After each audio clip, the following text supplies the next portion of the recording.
मृत्यु के क्षण में जैसे ही प्राण शरीर का साथ छोड़ते हैं, वैसे ही आत्मा को एक विचित्र शून्यता का अनुभव होता है। आंखें खुली होने पर भी कुछ दिखाई नहीं देता, कान होते हुए भी कोई परिचित आवाज सुनाई नहीं देती। आत्मा अपने ही शरीर को नीचे पड़ा देखती है, निष्क्रिय, निःशब्द। वह समझ नहीं पाती कि जो शरीर अभी कुछ पल पहले उसका घर था, वह अब उससे इतना अलग क्यों लग रहा है। गरुड़ पुराण के अनुसार यह क्षण अत्यंत भ्रम और पीड़ा से भरा होता है, क्योंकि आत्मा की स्मृतियां जागृत रहती हैं, पर शरीर का अधिकार समाप्त हो चुका होता है। पहली रात आत्मा के लिए सबसे भारी होती है। वह अपने घर के आसपास ही भटकती रहती है। वह अपने प्रियजनों को रोते हुए देखती है, पर उन्हें छू नहीं सकती, उनसे बोल नहीं सकती। माँ की सिसकियां, पत्नी या पति का विलाप, बच्चों का डर, सब कुछ आत्मा के हृदय को चीर देता है। वह उन्हें सांत्वना देना चाहती है, कहना चाहती है कि मैं यही हूँ, पर उसके शब्द हवा में ही बिखर जाते हैं। गरुड़ पुराण में कहा गया है कि इस समय आत्मा को गहरी मानसिक वेदना होती है, क्योंकि मोह अभी पूरी तरह टूटा नहीं होता। जैसे जैसे रात गहराती है, वातावरण बदलने लगता है। दीपक की लौ स्थिर हो जाती है, घर में एक अजीब सी शांति छा जाती है। उसी समय आत्मा को अपने कर्मों की झलक दिखने लगती है। जीवन में किए गए अच्छे और बुरे कर्म चलचित्र की तरह सामने आने लगते हैं। जो कर्म उस समय छोटे लगते थे, वे अब भारी बोझ जैसे प्रतीत होते हैं। गरुड़ पुराण के अनुसार पहली रात आत्मा को यह बोध कराया जाता है कि अब कोई भी कर्म छिपा नहीं रह सकता। रात के तीसरे प्रहर में यमदूतों की उपस्थिति का अनुभव होने लगता है। वे भयानक नहीं होते, पर अत्यंत गंभीर और कठोर होते हैं। उनकी दृष्टि आत्मा को भीतर तक कंपा देती है। वे न तो क्रोध करते हैं, न ही करुणा दिखाते हैं, वे केवल कर्मों के नियम का पालन करते हैं।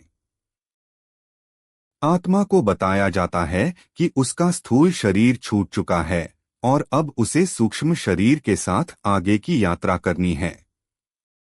यह सुनते ही आत्मा भय और असहायता से भर जाती है। पहली रात आत्मा को भूख और प्यास का भी अनुभव होता है, पर वह कुछ ग्रहण नहीं कर पाती। गरुड़ पुराण में वर्णन है कि इस समय किए गए पिंडदान और जलदान आत्मा को थोड़ी शांति प्रदान करते हैं।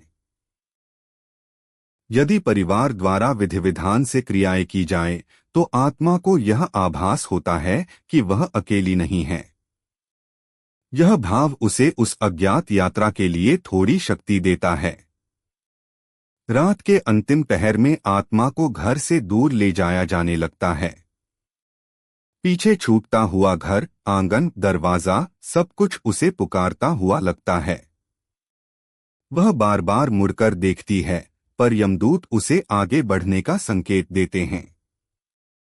यही वह क्षण होता है जब आत्मा को पहली बार यह स्वीकार करना पड़ता है कि उसका पुराना जीवन समाप्त हो चुका है। यह स्वीकार करना सबसे कठिन होता है। उषा काल के समीप आत्मा एक निर्जन मार्ग पर खड़ी होती है। न वहां अंधकार पूर्ण होता है, न प्रकाश।